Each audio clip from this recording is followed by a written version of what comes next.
Assalamu alaikum and a very good day to all of you. Welcome back. We have been discussing the part 2 of Dr. Pervez Hoodbhoy's book, and this part is titled The Heroes or the Founding Heroes of the 3 founding heroes actually of Pakistan. So we have discussed in depth the profiles and life and their contribution to the Muslim Renaissance and the creation of Pakistan. And they were Sir Syed Ahmad Khan, Lama Iqbal, and Muhammad Ali Jinnah. The 4th chapter of this part is where Dr. Pervez Hoodbhoy concentrates on 3 opponents of Jinnah and those who were opposed to creation of Pakistan. And we will now turn and discuss them one by one. They are Maulana Abul Ala Maududi, Maulana Abul Kalam Azad, and Khan Abdul Ghaffar Khan. Right? So, in a way, from the introduction to this would be as following. That arrayed before Jinnah were a host of dedicated opponents who thought differently, that is, differently from Mr. Jinnah and his two-nation theory. They opposed creating a separate country for Muslims and had to be defeated. Although Jinnah ultimately trumped them, their opposition arose for varied reasons. So Abul Ala Maududi despised Jinnah for his anglicized ways. He saw Islam as universal and argued that an Islamic state with defined borders was improper. Abul Kalam Azad believed that Muslims of India would be collectively weakened if they were to be physically distanced, and that a state founded on a religion alone was not sustainable. And Khan Abdul Ghaffar Khan, who as an anti-imperialist and a peace activist thought that communal politics was the British trump card to keep India divided and under its yoke. So, Dr. Hoodbhoy. Maulana Maududi believed, as I said in my introduction, that a secular state was antithetical to Islam, and that Islam, on the other hand, was universal. Hence, couldn't be confined to borders. So, in a way, Maulana Maududi was painting himself in a corner, because so he can't live in secular India, and Pakistan is a non-starter because Islam doesn't allow for a country based, to be confined within borders. So it was like, damn if you do and damn if you don't. I mean, was he consistent in his argument? Certainly he was consistent earlier, because from his reading of the Quran and of Islamic history, he had come to the obvious conclusion, and I think that literally he was quite right, that Islam does not permit a state with defined geographical borders, and hence to create one such new one in the name of Islam would be contrary to the teachings of Islam. This was a principal reason why he opposed the creation of Pakistan, but perhaps even more, there was a psychological element to it, because he really despised the westernized elite of which Mr. Jinnah was thoroughly a part of. And so he would, look, I don't know whether he actually referred to Jinnah as Kafir-e-Azam instead of Quaid-e-Azam. People say he did, but I didn't find any proof of that during my researches. Mm-hmm. But he did refer to Pakistan as Fakistan, jahan faqa hota hai, starvation. He did refer to it as Palid-istan. Palid is filth. And so he was pretty angry at Mr. Jinnah and the westernized elite, who he thought just just didn't know anything about Islam, and even if they claimed to be Muslims, they were not really Muslims, because not only were they lax on their observance, roza, namaz, etc., but even more, they hadn't even read the literature, and so how could they possibly be claimants of the makers of a new way ahead? So both of these reasons actually were put him in a position, as you say, put him in a corner. But there were people listening to him, because he wrote very well, and he wrote always in Urdu, and he wrote and he wrote so well that the Nizam of Hyderabad, I think Salar Jung, started to notice what this scholar was saying. And even though he didn't have a formal madrasa training, and even if the ulema of Hyderabad did not recognize him as one of their own, but the Nizam did.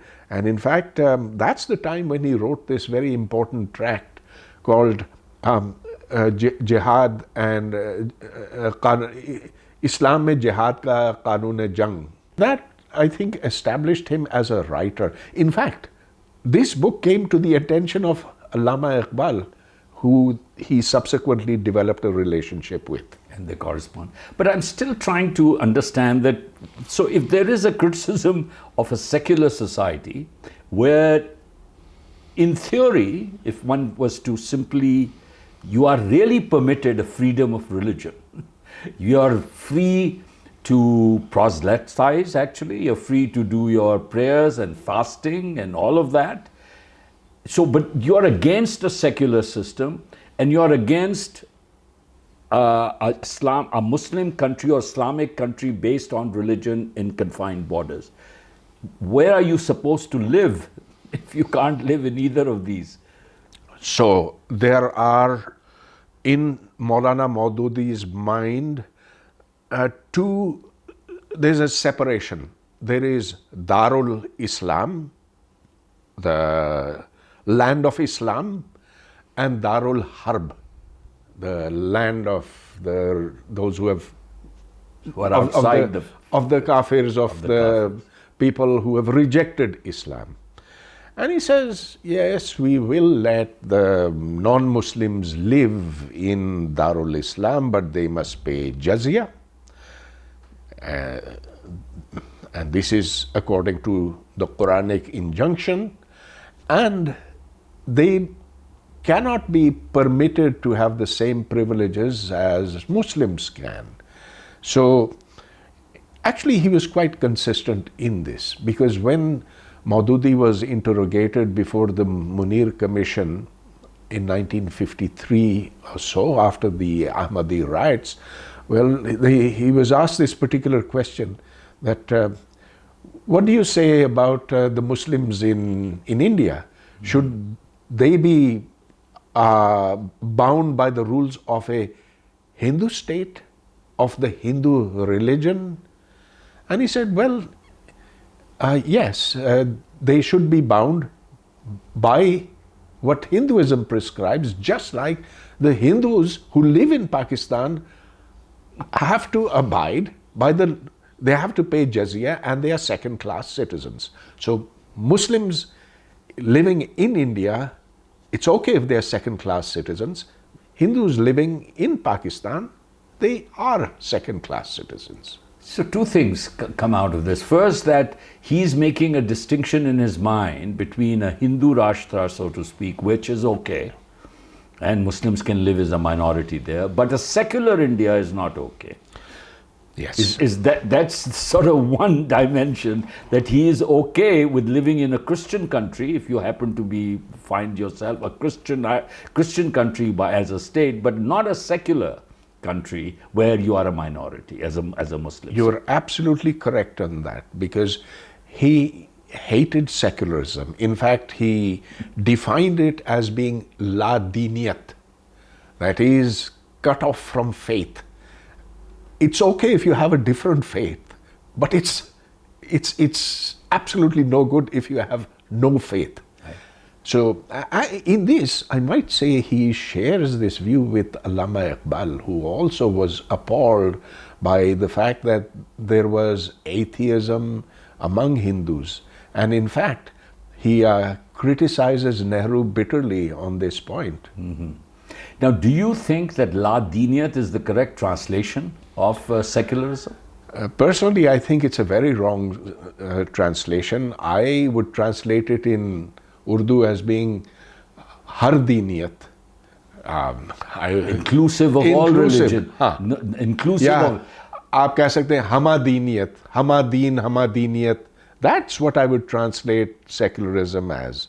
All religions are welcome in a way, that way. Yes, but he chose to interpret this as atheism and therefore to be attacked without remorse, without let up. Without let up.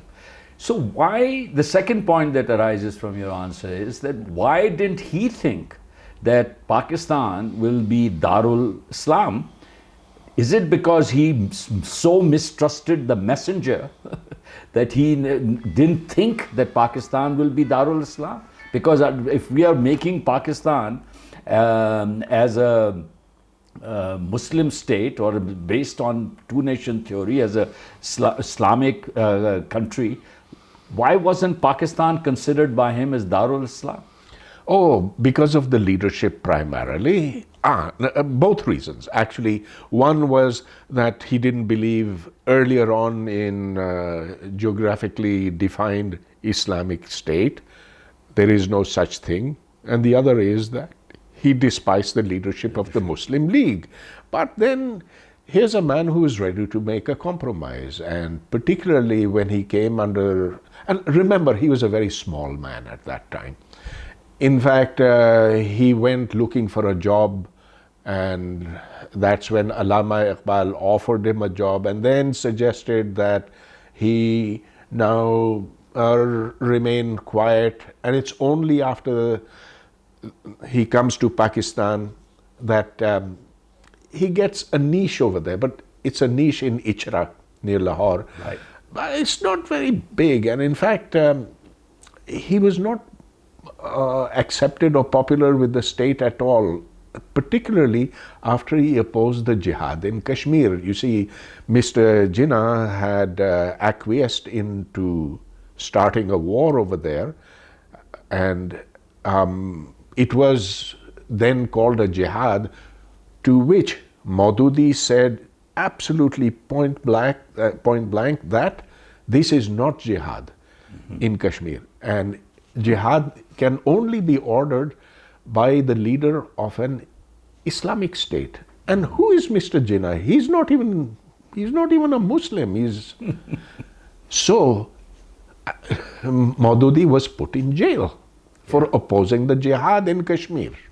Once you start categorizing people like that, you completely, in a way, I think you lose the big picture and the script.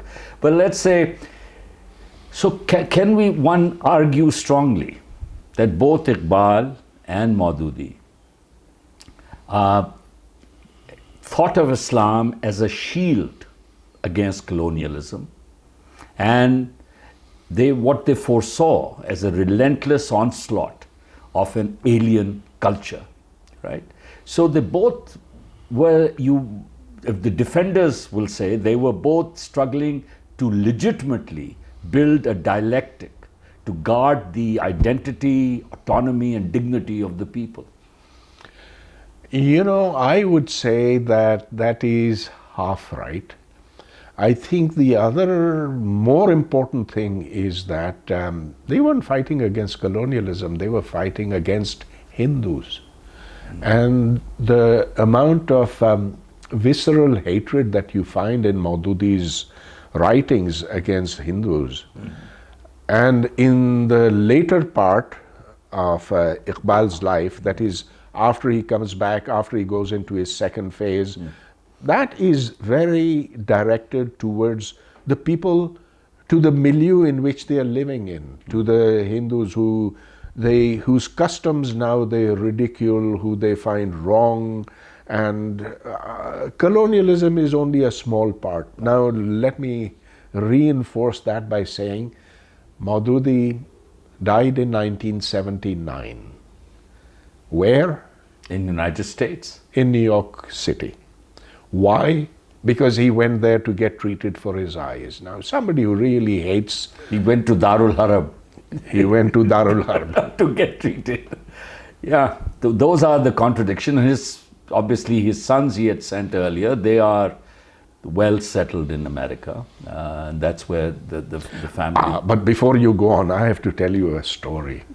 Mm-hmm. And this is of Qazi Hussain Ahmad, who was the Amir of the Jamaat-e-Islami. And this is shortly after 9/11 that I encountered him at the Brookings Institution in Washington, D.C. I was at the University of Maryland, so I was invited to this meeting, and there's a round table over there. And Qazi Hussain Ahmad gives a speech over there which just leaves me stunned. I never thought he could speak in English because I'd only heard him speak in Urdu, and here he was. He began by praising the United States and saying, I feel as if I have come to my own country. I feel I am amongst my own people. I can go to my mosque. I can preach over there. I can wear the clothes I want, etc. And then he used a word which I thought I'd never hear from Qazi Hussain Ahmad's mouth. He said, this is a pluralist country. And, oh, wow. I mean, that is a wow factor, because here is a man running, heading an Islamic party where they don't want a pluralist country, but here he's actually giving a full-fledged praise to what a true secular country is. Pluralistic, and as you said, Hamadiniyat, where you are free to go to your mosques and churches. Absolutely, and I was able to remind him of our interaction at the Brookings Institution in Washington on a television program. This was shortly after there was a suicide attack at the Islamic University in Islamabad. And I said, Qazi Sahab, aapko yaad hai aapne us waqt kya kaha tha Brookings mein? And well, this was on screen, and then well, it wasn't pleasant. Yes. Over that. Yes. In your book, you ask the question, who won? You say Jinnah, you ask provocatively, Jinnah or Maududi? And then you answer, Maududi. The fiery ideologue turns out to be a clear winner. Please explain. It's clear. Nobody believes in Jinnah anymore in this country. There's no student union. Well, there are no unions anyway, but there are no young people who are inspired by anything that he said. And we don't even know which part of what he said to be inspired, because he said this and he said that, and they ultimately cancel each other out. But Maulana Maududi left a legacy. There's the Jamiyat, Islami Jamiyat-e-Talaba. This is a violent student organization that attacks boys and girls on Valentine's Day. It polices the Punjab University campus and other campuses in Pakistan. It's responsible for many murders. It disallows music to be played in public, etc., etc. But it's not just this legacy that Maulana Maududi left behind. He inspired movements across the world, and in particular, those in Egypt and the Middle East. They actually read his books, and he, together with Sayyid Qutb, are really the founders of political Islam. And of course, there are so many other issues. Was it 53, the Ahmadiyya riots, where he was directly implicated, or at least he was arrested for having stirred those riots, which led to a martial law. So yeah, there were others who were stirring, which eventually leads them to be declared by Mr. Bhutto, a non-Muslim community. He was sentenced to death. He was sentenced to death for that, then forgiven, then he walked free. Yeah. So those are the sort of things. Interesting that Mr. Maududi, having opposed Mr. Jinnah so ferociously and the creation of Pakistan, comes to Pakistan and has this tremendous effect on both the direction and the policy and the social development of the country. So one more thing before you go on. The Jamaat-e-Islami has never won elections.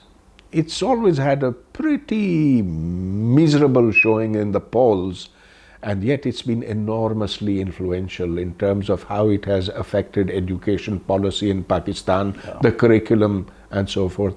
Because immediately after Ziaul Haq, they were able to penetrate deep into the educational bureaucracy, the federal and then the provincial as well. They're there. They were there then, they are there now, and the entire mindset of the Pakistani nation has been formed by them. So isn't that a great achievement of Maulana Maududi? It is. And you know, this brings me to the fact that the moderates or the liberals in Pakistan, particularly when talking either to themselves or to the Western audience, say, aha, but the religious parties have never won more than 11%, but they really won 2-3%. But they completely miss out a very crucial part of the equation, that without this popular support, how much of street power and influence they actually have in the running of the society, in the direction in which the society should take, and how much, so to speak, they've gotten their agenda fulfilled within the constitution, provisions and all of that, and education policy, as you say, other social policies, a lot of minority actions, so much, the madrasa curriculums, everything. You can't touch these things because even if they have 11%, they seem to be as if they are the majority. They are there in the right place, and they have the critical levers in their hands. That's right. Now I come to, and I love this because Abul Kalam Azad had this long name I've never heard, so I'll pronounce Abul Kalam Ghulam Muhyiddin Ahmad bin Khairuddin Al Husseini Azad. And it's a remarkable man. But let's get into him. So even in the august company of giants like Gandhi, Nehru and Jinnah, Maulana Azad stands out as a towering personality in the subcontinent and its struggle for independence from the British, right? So tell us briefly about this highly complex, unusual and a unique leader who defies, in my opinion, any easy categorization. He was born in Makkah. Born in Makkah. Yeah. He was intensely religious. He mastered, well, he was Bengali. His mother was Bengali. His mother was Bengali. And his father was an Arab. Yes. His father was an Arab. And he was, therefore, he belonged to everywhere. He belonged everywhere. And so he knew lots of languages. Arabic, Urdu, Persian. English he learned a bit later, but and he never quite mastered it. But with this intense religious training and his enthusiasm for religion and his... I'm sorry, I think it was the other way around. He was born to an Arab mother and a Bengali Maulana father. That's correct. Thank you for correcting. Yeah. Yes. He was born to an Arab mother and a Bengali father, rather than the other way around. Yes, absolutely. I stand corrected on that. What I do remember from his reminiscences of his childhood is that he would stand on a trunk and he would deliver khutbahs. He was just 12 years old and he aspired to becoming the Mufti of all India. And he is admired today in Pakistan. That's in 2020, 2023, the age that we are living in now, Yeah. by the conservatives for his old work where he was so... He was a real scholar. He was a real scholar.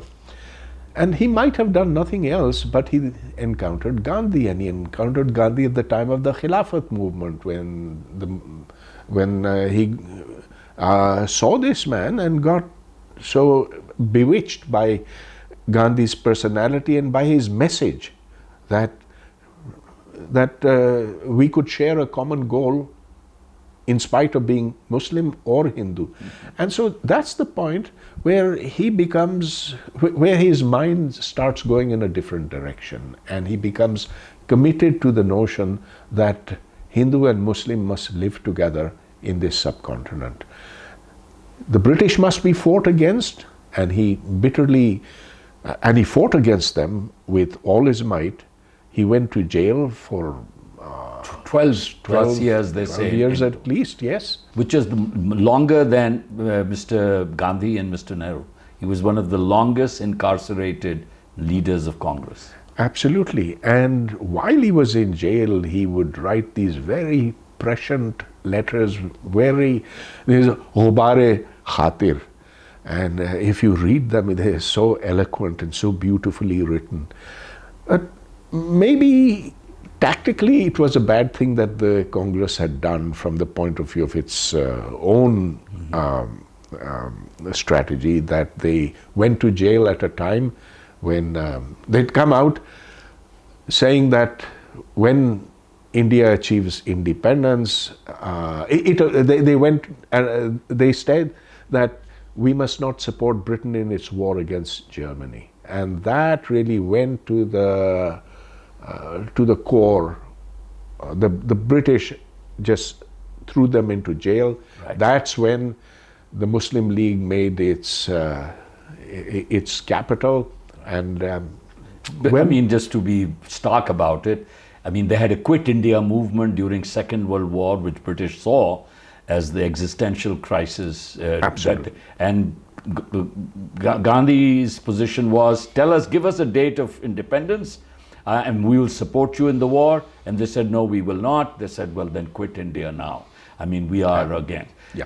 Mr. Jinnah, on the other hand, said that it is the duty of the Muslims of India to actually fight on behalf of the British. I mean, so suddenly there was now a clear divide in the minds of the British about the worth of Congress to them and the worth of Muslim League. And as you said, that's when Muslim League capitalized in the war. And that is why a lot of people say that the creation of Pakistan was a British conspiracy. Right. I don't fully buy into that, but what you said is absolutely correct, that since Mr. Jinnah came out in support of the British and Nehru and Congress went the other way, that's what led to the success of the Muslim League. And it was a bad move on part of the Congress, in my mind. Looking as politics goes. As far as politics goes. You've talked about the fact, of course, that Mr. Jinnah wrote no books, but Mr. Azad, Maulana Azad, wrote a number of books on philosophy, on politics, on culture. I mean, he was a prolific writer. And then he develops this philosophy which is extremely unusual for one trained as a cleric. I mean, like, because he met Gandhi, as you're saying, he believed in he was an Indian nationalist, Indian nationalism. Then, so here is this Maulana who actually believes in Wahdat-e-Deen, or the essential oneness of all religions. Yes, but that makes it possible then for different peoples to live together. Then you don't ask the Hindus for jizya, and you don't then expect anything except equal treatment for all. This was his central message, and this is why he opposed Pakistan. He said, well, he gave his reasons, and he is very prescient actually in predicting what would happen if Pakistan was to be made on the basis of Muslim religious identity. He said, first of all, what will happen to those who don't cross over to Pakistan, we Indian Muslims are already undereducated, we are underprivileged, we have not been able to compete over the last century, and now if some of us leave over there, what will happen to the majority? They'll be left at the mercy of the and that majority. came out so true. The 200 million Muslims in India today are, the commission says, almost equal to or worse than the Shudras of India. I mean, they are now the outcasts. They are the poorest of their population in India. So he was absolutely right on that. He was even more right in predicting the breakup of Pakistan. He said, you have West Pakistan there, there's East Pakistan there, made on the basis of empty sloganeering. You will see that this country will not be able to stay together. He gave this in the form of an interview, he wrote about it, and he was proved tragically correct. Right. He, in fact, also said, even though he said East and West Pakistan may have been not much of a brainer, but he said the Pakistanis, West Pakistanis, would find it very difficult to agree with each other because they cannot be united on the basis of religion because they're so diverse. And if you're trying to have this unified idea, it won't work. If you try to erase local identities, it will not work. It will not work. So you can rally people together on the basis of a religious slogan, but that religion will not prove to be a glue strong enough to keep all these diverse currents together. Right. In fact, he says something that may sound sacrilegious to a number of people, but he says the concept of ummah is the biggest fraud perpetrated by the Muslims on themselves.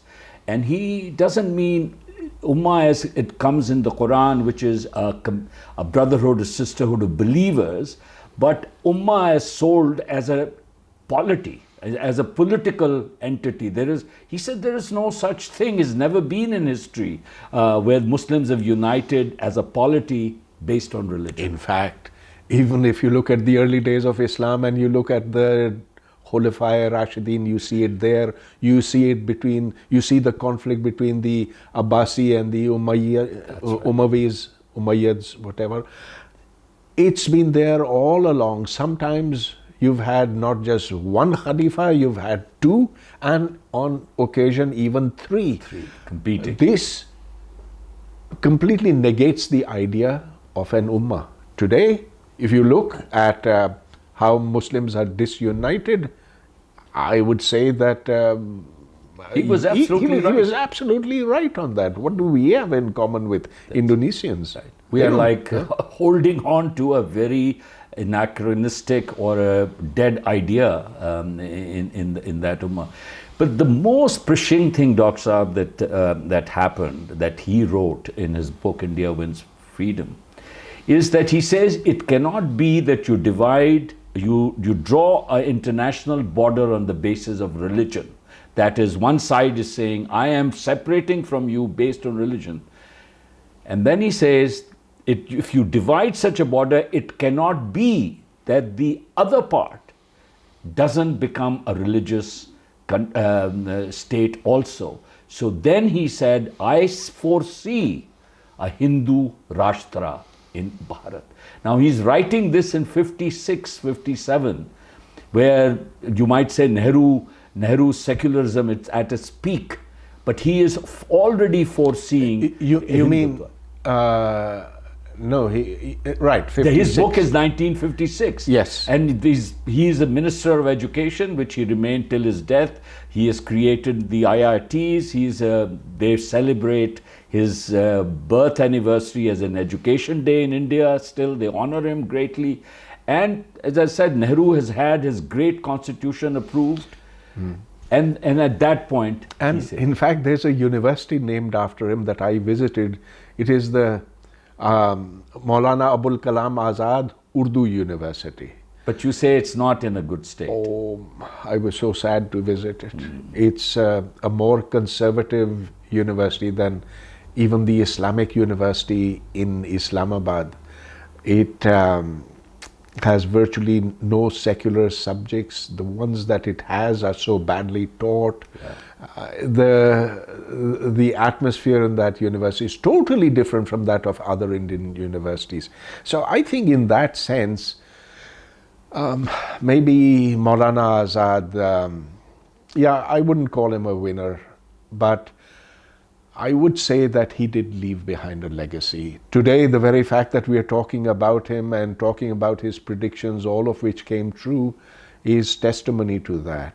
To that greatness. But what you're saying is, but you see, he in a way predicted that his own legacy will die, because when he says that you can't draw a border like that without the majority also becoming a Hindu Rashtra, which it has become, and where India has reverted, so to speak, to where Pakistan has been. To primal instincts. Primal instincts. That's right. Basically, look, we were much ahead of India in this regard, in terms of base primal instincts driving us, and now India has caught up, and it's catching up very rapidly. So, well, that's the way things are. In this, I think before we just end on Abul Kalam Azad, I'd like to take your comment on the fact that the debate now is that people look at Hindutva India and they say, aha, Jinnah was the prescient one. He foresaw that this is happening, so at least he saved some of us. The counter to that is that it is because the cause and effect there, the counter to it becomes totally the opposite. That it is because we created, as Maulana Azad would say, Pakistan, that India reverted to Hindutva. This is a very difficult question to decide. Absolutely, it's undecidable, one has to see that India remained secular for a long time. That's right. And it is during those years that it managed to raise itself up, become educated, scientific, and achieve what it has achieved. We too were heading towards a more secular kind of polity, but for the fact that number one, we were obsessed with Kashmir and sought to change the status quo by force. And secondly, that we had General Ziaul Haq come and change the character of the country and make it an Islamic state instead of a Muslim state. And today we're paying the price for that. I'd like to actually end on this little story that there is a gentleman in India called Tarun Tejpal. He has been an investigative reporter, and he broke the news several years ago, 2030, of the first fixing of cricket matches. And then he had investigative reports going on, particularly coming down to the Gujarat riots, where he had his reporters pretend to be PhD candidates of Hindutva, and he penetrated the whole Gujarat thing. And then he basically got a story out where it said that how the whole state of Gujarat, from the judiciary, from the police, from the administration, were involved in the massacre of the Muslims. And so he then narrates to me, and I was actually talking to him, interviewing him, and he says he gets a call from a Muslim in Delhi after this comes out, the Gujarat thing. And the guy says, my name is so-and-so, and I work for a multinational in India. And then he just said thank you, and started to cry. And he said he was crying, and I said to him, you don't have to thank me. This is not, what's happening in India is not a Hindu-Muslim problem. It is a Hindu-Hindu problem. This is a fight that a secular Hindu has to fight a Hindutva Hindu. And that is the fight that we are in. So they do have at least a tradition that you're referring to, a long-standing secular tradition, which is also mobilizing to somehow meet Mr. Modi halfway, and let's see how they succeed. Let's see. Yeah. Okay, now on to Khan Abdul Ghaffar Khan, the third of your opponents that you have chosen, Bacha Khan. So this Pathan, known as the Frontier Gandhi, I mean, what a contradiction in terms, as the Frontier Gandhi for his insistence on non-violence. He was an educator, a pacifist, a revolutionary who led the Khudai Khidmatgar movement that at its peak had over, you write, 100,000. 100,000 active members and many more supporters. Now this, together with the lifestyle that was quintessentially Gandhian, now these are from your book, in its frugality, earned him the honorific title Bacha Khan, or Bacha Khan, means in this case he was by being unconcerned with private privilege and comfort, he was above all of that, right? Bacha Khan, he was a true Bacha, he was above it. So that is certainly not the popular image of Pathans before him or after him. So tell me that in addition you have calculated that he spent, this is your calculation, Dr. Saab, that Bacha Khan spent 1/3 or 1 day in 3 days, totaling 37 years, which is 10 years longer than Nelson Mandela, of his long life, in British or Pakistani jails. What explains Bacha Khan? What a man. What an incredible man. And this was recognized. At the time when he died, he wanted to be buried in Jalalabad. And so the funeral started from Peshawar and went all the way to Jalalabad at a time when the Mujahideen were fighting against the Kabul government, and this was a very time of great intense fighting. There was a ceasefire declared so that the mourners could take the body and Bacha Khan could be buried in Jalalabad. So that is telling you what a wide swath of people he had influenced. Now, he had a very rough deal after partition. And it's not just him, but his followers as well.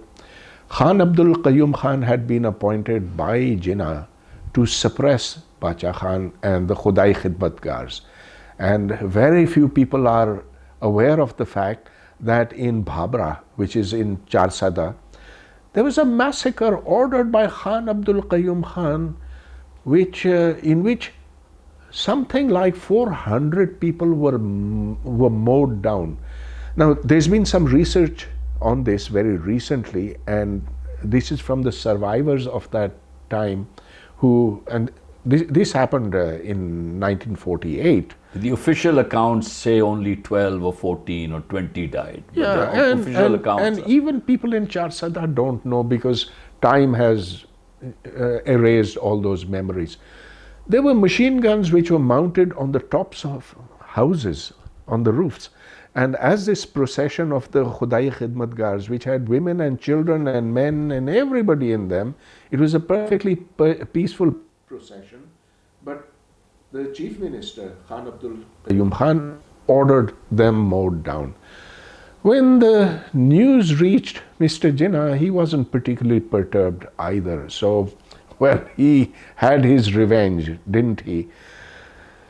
It's a fact that Bacha Khan today is remembered, but at a much lower level than he should be. There's a university that's named after him, but it's his memory lives on, his legacy lives on in a very different way. This is the first leader who tried to convince hundreds of thousands of people that you must forget the traditions of Pashtunwali, of Badla, of taking revenge over the generations, and that Pathans must now move away from their primitive tribal ways and move towards becoming like other peoples. I think his legacy survives that. Right. The state of Pakistan obviously saw in him and in the fact that Afghanistan had not accepted the Durand Line, and the fact that so many Pathans live on the side of in Afghanistan, and that they felt extreme insecurity, and they needed, I suppose, in their minds to completely crush any thinking about Pakhtunistan or an independent Pathan state on the border. But it's interesting that at least as far as identity and his legacy goes, under the 18th constitutional amendment, they were able to finally the establishment and everybody also agreed to change the name from Northwest Frontier Province to Khyber Pakhtunkhwa. At least they get some recognition for the loyalty, because other provinces are named after their ethnicity, so why not them? Absolutely, but the question of the Durand Line remains very much there. Yes, and that is not yet decided. This isn't going away. That's right.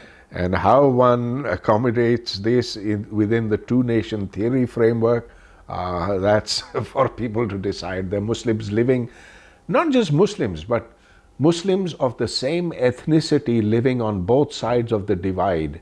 Right. And that's telling you that religion and the arbitrary drawing of lines by the imperialists, by the colonialists, they have never managed to create a satisfactory solution to any problem. Right. And of course, this goes much beyond Pakistan and Afghanistan. It goes through Iraq, Syria, and the states of that region. So Bacha Khan's legacy, in hindsight of history, remains, what you're saying, either unclear or he clearly lost. No, I think it's very clear what his legacy is. But the Pakistani state has done its best to suppress that legacy. Today they're dealing with an upsurge of Pashtun nationalism, and Bacha Khan is being revered once again in larger numbers. So, ladies and gentlemen, this brings us to the close of part 2, which was a closer look at Pakistan's 3 founder heroes, and the 4th chapter that we just discussed, which was about those 3 towering personalities that were opposed to Jinnah and the creation of Pakistan. We will now take a break and come back to you with part 3, which is titled Postnatal Blues.